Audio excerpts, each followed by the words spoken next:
What's going on, guys? It's Quincy Bear QBZ, and I wanted to do a quick video to just have a summation of Borderlands, the pre-sequel DLC.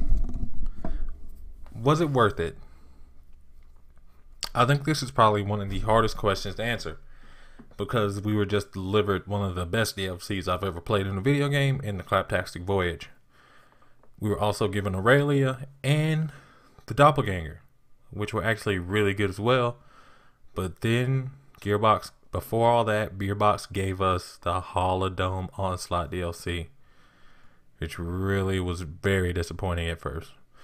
It's probably the most disappointing of all because it's just a couple of new enemies, some new guns, and pretty much just a mosh pit. I mean, I was never a fan of Moxie's Underdome kind of thing in the first place.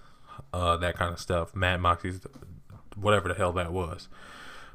That didn't really set a good tone for the DLC. Also for the season pass, it didn't really set a good tone that they released characters instead of actual campaign in-game DLC. Considering one of the main problems with the game was there wasn't any in-game really after it. They gave you a raid boss, which was just the last boss you faced previously, literally like 10 minutes before, and it was just as weak. Like it wasn't that much of a challenge.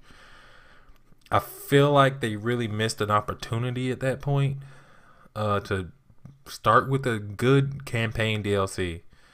At least they should have did that with the Holodome. I think they should have switched it. They should have released, they spawned with the Doppelganger, then they should release Claptastic Voyage, then Aurelia, then the Dome DLC. I feel like that would have probably been the best mix of what they were looking for in terms of fan engagement, because after a Holodome, like if you look at Steam's numbers, like they completely tanked for the amount of people that was currently playing Borderlands the pre-sequel.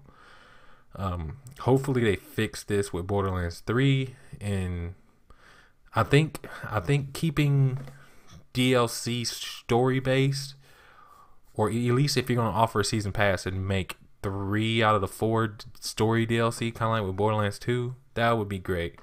There just wasn't enough content to justify all 4 into one package.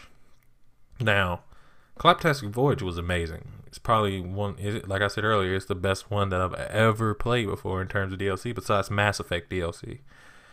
But when you compare that with what you were given beforehand with the Holodome, and how you were, and they kind of stuck to their promise, they kind of didn't. But I mean, it depends on how you take it. Also, considering the fact that Claptastic Voyage was great, but that end boss was ridiculously retarded. I'm not gonna say it was ridiculous. It feels like they tried to turn the last boss into a raid boss. Considering, I was surprised when I was doing my playthrough. I had to kill him literally 4 times. I didn't really find that entertaining. I actually wanted to stop playing. I was actually 2 seconds away from stopping my playthrough until like another player came in and we owned them. But it took me an hour just to get past the first form. That was absolutely ridiculous for a boss. I mean, if you wanted to make them like, as with the respawnable bosses, if you wanted to do that at first, you wanted to make him a little bit easier than make him like the way he was during the initial part, that would have been fine. And then I still can't get over that shitty loot that they give you at the end. Also, the legendaries are bullshit for the pre-sequel, but that's another topic, another day. But I just can't recommend it. I couldn't recommend it. I probably would be more hesitant to get another season pass with Gearbox. It was just full of holes. The game felt incomplete for about 2 months. The game really felt incomplete until a couple of weeks ago when the DLC dropped and they finally added respawnable bosses. It should not have taken almost 6 months, over 6 months, for respawnable bosses to make it back into the game. Considering that you kill a boss once, and if you don't get the legendary, you have to quit and start over, and how low the legendary drops were, it is completely asinine that the boss wasn't respawnable, so You can play through the game with every single character and not get the legendary because the boss wouldn't drop it. Like, that's how bad the drop rate was. But I can't recommend it. But if you do have it, it was fun.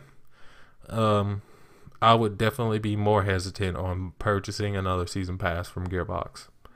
And 2K based on what kind of stuff they like, the kind of stuff that they were offering.